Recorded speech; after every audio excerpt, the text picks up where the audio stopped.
Thank you everyone for joining us. Welcome here. Help me welcome Ashley Kirkowitz. She is a policymaker who leverages her experience in communication, outreach, and grassroots organizing to make local government more accessible. She works to build economic resilience through bold vision, good policy, community empowerment, and coordinated, meaningful action. Ashley has designed programs and experiences funded by grants secured at the local and federal level.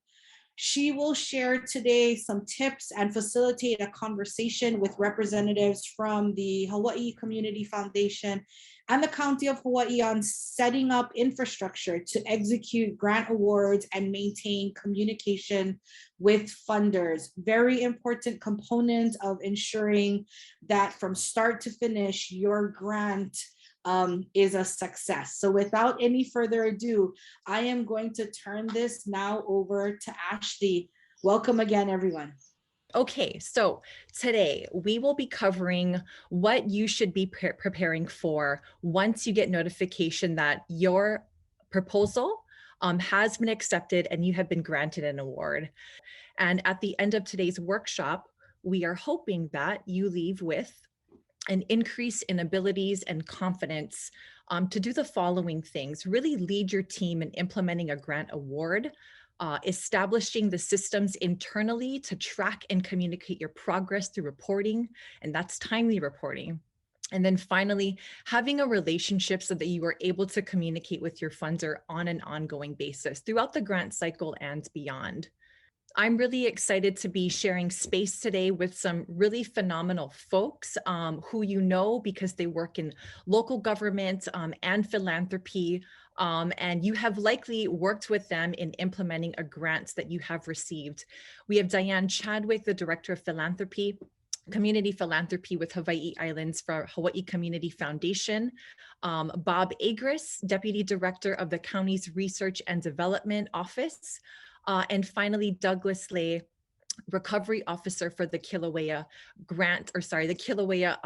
Disaster Recovery Division. And so in the following three sections on implementation, reporting, and communication, after that, we were going to host a bonus round of questions so that you guys have a really good sense from funders what exactly they're looking for in a proposal and what they wish after reading thousands and thousands of applications, and correct me if I'm over exaggerating, but just some things that they wish applicants knew. So you guys are really in for a treat today. All right, let's dive into the first part, grant management. You prepared for your grant, you wrote an awesome proposal, then you received a notification congratulating you that you got your award.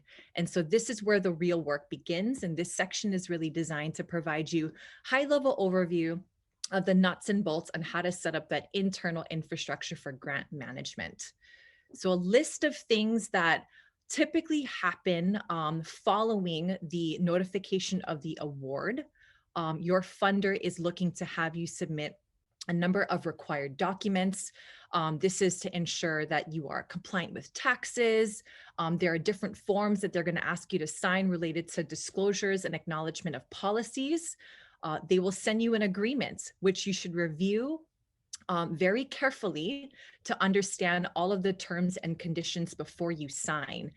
If there is a change in the amounts that they are awarding you, say you ask for $250,000 and they're awarding you $225,000, really understand what sort of budgetary revisions as well as programmatic revisions are part of your agreement so that you know what you're signing off on. If you have somebody on your board or within your network that really understands that legalese, get them to do a legal review. Again, know what you're signing before you enter into that agreement.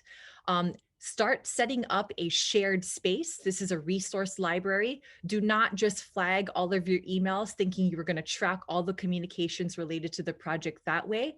Set up a Google folder. Or if you are on Microsoft OneDrive, that is another place. Again, this is something that you and your project team is able to access on a regular basis. And anything related to the project, a copy of your proposal, the award letter, your budget, other documents that are required by the funder, and things that you get along the way. Create and organize folders there, and share appropriate access. Make sure you're setting up your accounting internally. Again, refer to your budget and make any adjustments that match your award. You really need to make sure that you're monitoring your expenses and processing invoices from any vendors that you might be engaging.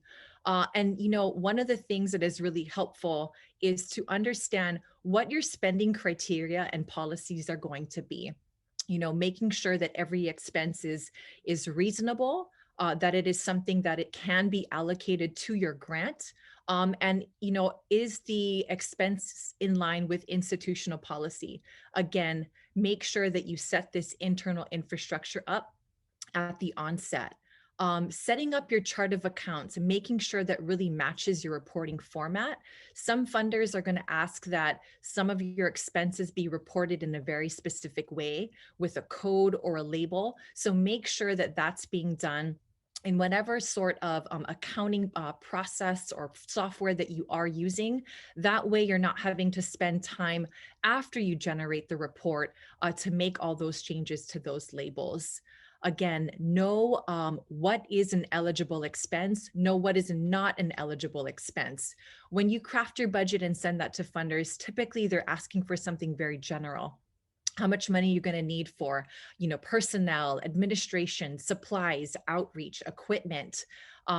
Know what you can spend your money on, right? Some of the things that folks get tripped up in the past are on things like food.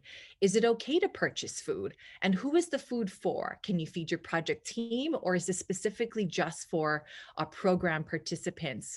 If you're getting things from funding from the federal government, they often have manuals that go on for days that list everything you can be purchasing and everything you really need to stay away from. And that's important because you never want to make a purchase that you have to pay back, because you don't want that to be something that is on your file and scored against you throughout the grant administration process. And finally, save receipts. Some grants are reimbursable, and so they need you to show a proof of completion of the work. And so receipts are really going to be a way that you demonstrate that you have actually made these purchases as you intended to do. I'm going to pause there and open it up to our panelists, Douglas, Bob from the county, any other mana'o you want to share here about setting your team up for success once an award has been granted. Hello, everyone. It's great to see many familiar faces and good to virtually meet new ones. I think while I do come from a role in local government right now, in past lives, have worked in not-for-profit organizations on the program and fundraising side, 40-year-old, tens of millions of dollars budget each year, but also volunteering on boards for established grassroots organizations, new grassroots organizations. And I think a lot of the details and tips that are being shared right now, I think apply to the range of organizations that you may be coming from and the experiences you have. I think that what's going to be really, one thing that really hit home for me in terms of the content that Ashley walked through was around the backbone infrastructure, right? So, there may be folks on this call who've never even heard of what a chart of accounts is, and that is okay, right? But to invest in your organization and in yourself to be successful, whether that be bringing on finance capacity on an hourly contract basis, on an in-person basis. But the important thing is finding the funds to invest in yourself as an organization to do that.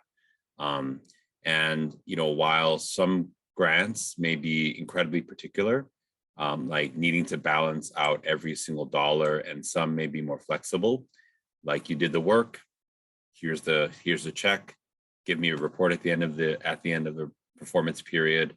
I think it's really good to set yourself up for success and to treat all funding sources structurally as if you've got to account for every penny, and then give yourself the breathing room when that funder doesn't need that 20-page scan of your receipts, right? But to start from that place of every single T being crossed and I being dotted is I think a way to really approach it. And I've partnered with or been part of established organizations, even 30 years in, they're still figuring this out, right? And I really kind of bring that advice with that experience in mind. Well, I'm glad that Douglas went first, because he mentioned to treat everyone like you've got to scan 20 pages of receipts. Don't do that for Hawaii Community Foundation.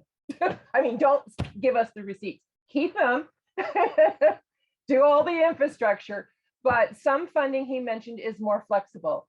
And so we're moving in this area of trust-based philanthropy.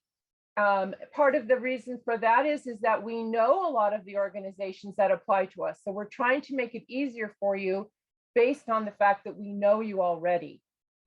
So it's going to be a little less of the kind of keeping track of things than it might be for government grants. And our spending, a lot of times people will apply to us for food dollars for things because they can't get it from their other funding sources. So basically, I think that keeping track of the award promise, it's an agreement between you and the funder. Make sure that whatever you told them is what you're actually going to do. And I think that's kind of the most important thing for us. So aloha, I'm Bob Agris. What I wanted to highlight from what they just shared is the real need for attention to detail, the understanding that different funding sources have different requirements is what they just highlighted.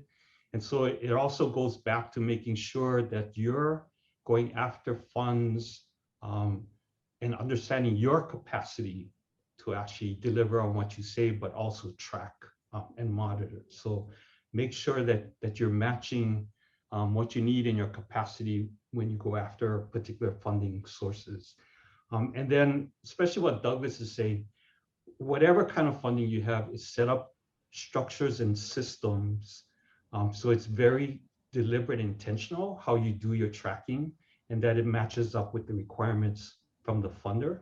And please, because most of you have to patch together multiple grants to make your work happen, please make sure that they're clear, separate. You're tracking each according to the requirements of each funding source, because so many organizations kind of fall short on that one, thinking, oh, I got all the money I need and I just going to use it for what I need to do. So just a couple of things there to highlight what Diane and Douglas already shared. That's a great point, Bob, that if you have multiple funding sources, you're going to have different requirements. And so we may not be asking for the level of detail, but your other source is. So best to have it set up to capture that. That's great. And it segues very nicely into the next section that we're going to be covering.